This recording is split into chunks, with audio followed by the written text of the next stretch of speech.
Rudali is a novel by Mahasweta Devi, an Indian social activist and writer, known for her work on marginalized communities.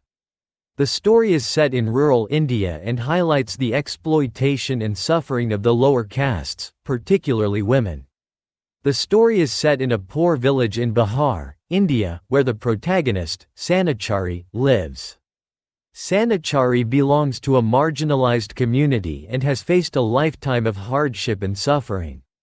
Her name, derived from being born on a Saturday, is symbolic of the misfortunes that have followed her throughout her life. Her husband dies, leaving her to fend for herself and her young son, Budwa. Sanachari's struggles only intensify after her husband's death.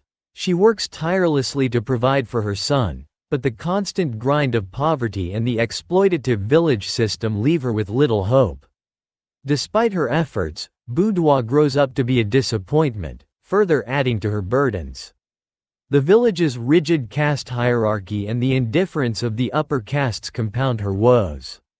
Budwa marries a woman named Parbatiya, who is as indifferent and selfish as he is. After some time, Budwa falls ill and dies, leaving Sanachari with Parbatiya.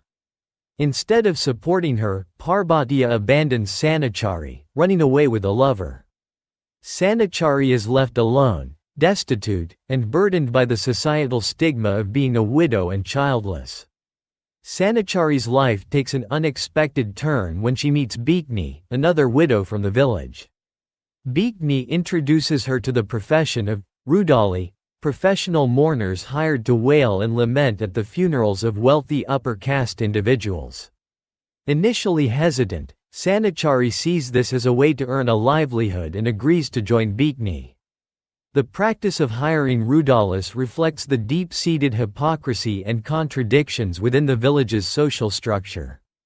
The wealthy upper castes, who otherwise treat the lower castes with disdain, find it necessary to employ them to maintain their social image even in death. This irony is not lost on Sanachari, who sees the profession as both a necessity and a form of subtle resistance. As Sanachari becomes more involved in the profession, she undergoes a transformation. The act of mourning, which initially feels humiliating, becomes a powerful expression of her pent-up grief and rage against the injustices she has endured. Her cries at funerals, while ostensibly for the deceased, become a cathartic release of her own suffering and anger. Sanachari's reputation as a skilled Rudali grows, and she begins to gather other marginalized women to form a group of professional mourners. This collective provides a sense of community and solidarity among the women, who share similar experiences of exploitation and loss. Together, they navigate the harsh realities of their existence, finding strength in their shared profession. Despite their growing success, the Rudalis face constant challenges from the upper castes, who resent their rising influence. The wealthy families attempt to underpay and exploit the women, but Sanachari's leadership ensures that they stand their ground.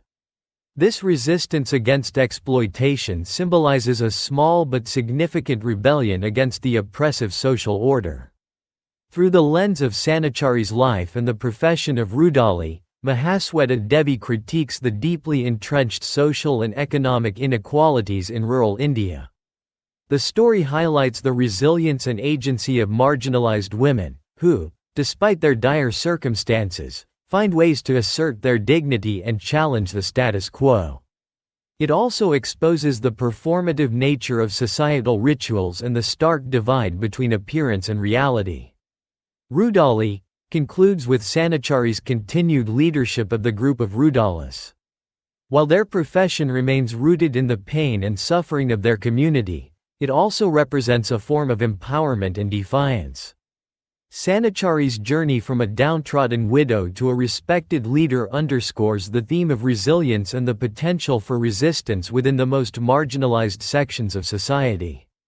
Through her story, Mahasweta Devi sheds light on the often overlooked struggles of lower caste women and their fight for survival and dignity.